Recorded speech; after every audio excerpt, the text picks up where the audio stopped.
नमस्कार दोस्तों, SM knowledge hub पर आप सभी सदस्यों का एक बार फिर से स्वागत है। इस साल किन क्लासेस में ऑफलाइन फॉर्म फिल किए जाएंगे, कैसे आप यह जान पाएंगे, क्या-क्या डॉक्यूमेंट आपके लगेंगे, फॉर्म कहां से आपको मिलेगा और कितनी सीट्स वैकेंट हैं और कैसे आपको नोटिफिकेशन प्राप्त होगा, यह सारी डिटेल्स आपको आज की वीडियो में कवर की जाएगी। तो जो भी parents class second onward classes में अपने बच्चों का दाखिला करवाना चाहते हैं, यह वीडियो उनके लिए महत्वपूर्ण होने वाली है। तो वीडियो को अंत तक जरूर देखें और वीडियो अच्छी लगे तो अधिक से अधिक लाइक शेयर करें। और हाँ, अभी तक आपने हमारे चैनल को सब्सक्राइब नहीं किया है तो आज ही एसएम नॉलेज को सब्सक्राइब करना ना भूलें, क्योंकि एजुकेशन की दृष्टि से यह समय काफी महत्वपूर्ण है। हम काफी सारे स्कूल्स के जिसमें क्लास नर्सरी केजी क्लास 1 में एडमिशन्स का प्रोसेस रहता है, वह हम आपको प्रोवाइड कर रहे हैं और साथ ही साथ अदर स्कूल्स में भी एडमिशन्स के नोटिफिकेशन हमारे चैनल के माध्यम से आपको प्राप्त होते रहेंगे। तो मैं पेरेंट्स से स्टार्ट करती हूँ और वीडियो अच्छी लगे तो एंड तक जरूर देखिएगा, क्योंकि जानकारी के अभाव में काफी सारे पेरेंट्स फॉर्म फिल नहीं कर पाते हैं, फिल करते भी हैं तो गलत इन्फॉर्मेशन फिल कर देते हैं। तो class second, third, fourth, fifth, six, seventh, eighth, ninth और 11th में जो रजिस्ट्रेशन है वह ऑफलाइन माध्यम से रहता है और क्लास 9th में जो नोटिफिकेशन है वह अलग से जारी किया जाता है, क्योंकि उसमें जो एडमिशन है वह एंट्रेंस बेसिस के आधार पर होता है। तो केवल क्लास 9th को छोड़कर बाकी की जो सेकंड ऑनवर्ड्स की अदर क्लासेस हैं उन सभी में रजिस्ट्रेशन ऑफलाइन माध्यम से रहता है। क्लास 10th और 12th में एडमिशंस काफी रेयर रहते हैं। कुछ एक दो बच्चों के या तो ट्रांसफर्स होते हैं, उनके एडमिशंस हो सकते हैं, या हायर अथॉरिटी से रिक्वेस्ट पर उनके एडमिशंस होते हैं। तो क्लास 10th और 12th में एडमिशंस ना के बराबर होते हैं, क्लास 9th में एंट्रेंस के बेसिस पर होते हैं और क्लास सेकंड से लेकर 11th तक एक्सेप्ट 9th, 10th, 12th सभी में ऑफलाइन माध्यम से फॉर्म फिल किए जाते हैं। तो आपको मैं बताना चाहूंगी कैसे आप पता करेंगे कि कितनी वैकेंट सीट्स खाली हैं और आप कैसे फॉर्म को फिल करेंगे। तो उसका दो मेथड है। आप जिस भी क्लास में अपने बच्चे का अप्लाई करना चाहते हैं और जिस केंद्रीय विद्यालय को आपने सेलेक्ट किया है, वहां पर आपको जाकर पता करना है वहां के प्रिंसिपल से या कोऑर्डिनेटर से, हेड ऑफ द प्रिंसिपल से, कि कितनी सीट्स वैकेंट हैं, क्योंकि क्लास सेकंड ऑनवर्ड के लिए जो सीट्स होती हैं काफी कम होती हैं, क्योंकि पीछे से ही जो बच्चे हैं वह पढ़ते हुए आगे शिफ्ट हो जाते हैं। तो जो सीट्स का क्राइटेरिया है काफी कम रहता है। तो आपको नियरेस्ट केंद्रीय विद्यालय से पता करना पड़ेगा कितनी सीट्स वैकेंट हैं और जो फॉर्म्स है वह मार्च और अप्रैल में निकलने की संभावना रहती है और जो फॉर्म है वह आपको स्कूल से कलेक्ट करना पड़ेगा।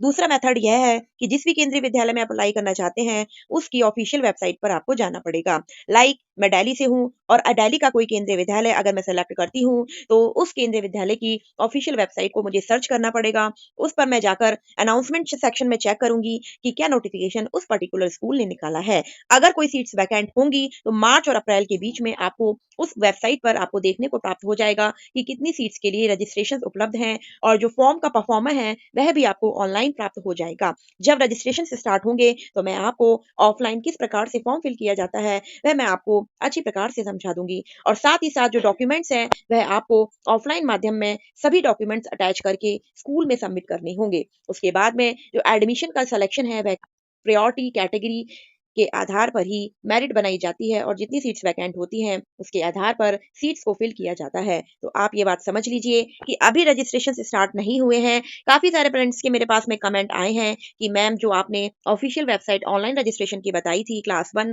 और बाल बाटिका 1 और 3 के लिए, हमारा रजिस्ट्रेशन क्यों नहीं हो रहा है। तो ये वीडियो के माध्यम से मैं बताना चाहती हूँ कि अभी रजिस्ट्रेशन स्टार्ट नहीं हुए हैं। सत्र 2025-26 के लिए जल्द ही केंद्रीय विद्यालय संगठन के द्वारा गाइडलाइंस प्लस नोटिफिकेशन जारी किया जाएगा सभी क्लासेस के लिए। तो अभी आप किसी भी प्रकार का रजिस्ट्रेशन वेबसाइट से ना करें। जो भी इंफॉर्मेशन है अभी वह अपडेट पर है। जल्द ही नोटिफिकेशन जारी होगा जो आपको हमारी वीडियोस के माध्यम से प्राप्त हो जाएगा। तो डॉक्यूमेंट की अगर हम बात करें, इसका हमने डिटेल वीडियो बनाया हुआ है, फिर भी मैं आपको बता देती हूँ जो पेरेंट्स नए हैं। अगर आप ऑफलाइन फॉर्म को फिल करेंगे तो बच्चे का passport size photograph, birth certificate, और अगर आप किसी कैटेगरी से बिलोंग करते हैं तो उस कैटेगरी को प्रूव करने के लिए आपको उसका सर्टिफिकेट लगाना पड़ेगा। लाइक अगर आप ईडब्ल्यूएस धारक है या आप बीपीएल कैटेगरी से आते हैं या आप कास्ट सर्टिफिकेट लगाना चाहते हैं तो आपको उसकी कॉपी संलग्न करनी होगी। और वैलिड एड्रेस प्रूफ, आधार कार्ड, और अगर आप किसी सर्विस कैटेगरी से आते हैं तो उस सर्विस कैटेगरी के लिए आपको सर्विस सर्टिफिकेट, और अगर आपके नंबर ऑफ ट्रांसफर्स हैं तो उसका सर्टिफिकेट, और साथ ही साथ अगर आपका बच्चा किसी डिसएडवांटेजेस ग्रुप से आता है तो उसका सर्टिफिकेट आपको संलग्न करना होता है। और बच्चे का ब्लड ग्रुप, यह सभी स्कूल नहीं मांगते हैं। अगर कोई स्कूल मांग करता है तो आपको बच्चे का ब्लड ग्रुप सर्टिफिकेट भी देना होगा। और साथ ही साथ अगर आप आरटी कोटे का लाभ प्राप्त करना चाहते हैं तो डिस्टेंस डिक्लेरेशन सर्टिफिकेट, जो कि सेल्फ डिक्लेरेशन सर्टिफिकेट होता है, वह भी आपको संलग्न करना पड़ेगा। तो आपकी ज़रूरत और आपकी कैटेगरी के आधार पर ही आपको अपने डॉक्यूमेंट्स अटैच करने हैं, ऑफलाइन फॉर्म को फिल करना है और स्कूल में सबमिट करना पड़ेगा क्लास सेकंड ऑनवर्ड्स क्लासेस के लिए। और क्लास 1 और बाल वाटिका 1 और 3 के इस साल से ऑनलाइन रजिस्ट्रेशन होने की कंप्लीट संभावना है। और क्लास यह भी बता दूं पेरेंट्स में, जो पेरेंट्स अपने बच्चों का एडमिशन बाल वाटिका 1 में करेंगे, जिन केंद्रीय विद्यालयों में जो लिस्ट जारी की गई है उसमें 50 केवीज ऐसे हैं जिसमें बाल वाटिका 1 से एडमिशन्स होते हैं, तो वहाँ पर बाल वाटिका 1 में एडमिशन्स ऑनलाइन माध्यम से रहेंगे और वही बच्चे आगे ट्रांसफर होंगे। इसका मतलब बाल वाटिका 2 और 3 में ओनली वैकेंट सीट्स को फिल किया जाएगा, तो वहाँ पर ऑफलाइन माध्यम से होंगे। और उसी प्रकार से जहाँ पर बाल वाटिका 3 से एडमिशन स्टार्ट होते हैं, तो वहाँ पर कंप्लीट वैकेंट सीट्स रहेंगी बाल वाटिका 3 में और वह ऑनलाइन माध्यम से फॉर्म फिल किए जाएंगे। तो आपको kvs.gov.in जो वेबसाइट हमने खोली हुई है, ऑफिशियल वेबसाइट पर आपको जाना है और यहाँ पर आपको कंप्लीट नोटिफिकेशन अनाउंसमेंट सेक्शन में प्राप्त होगा। जब भी केंद्रीय विद्यालय के द्वारा नोटिफिकेशन जारी किया जाएगा, आपको यहीं से ही इंफॉर्मेशन प्राप्त होगी। क्या होगा कि क्लास सेकंड ऑनवर्ड्स के लिए जो फॉर्म है वह ऑफलाइन माध्यम रहेगा। सारे डॉक्यूमेंट आपको अटैच करके स्कूल में सबमिट करने होते हैं और आपको नियरेस्ट स्कूल से ही पता करना पड़ेगा कितनी वैकेंट सीट्स हैं। अनदर ऑप्शन भी है कि आप ऑनलाइन चेक कर सकते हैं कि किस प्रकार से किस स्कूल में कितनी वैकेंट सीट्स है, जो कि मैं नेक्स्ट वीडियो में आपको काफी डिटेल से बताना चाहूंगी।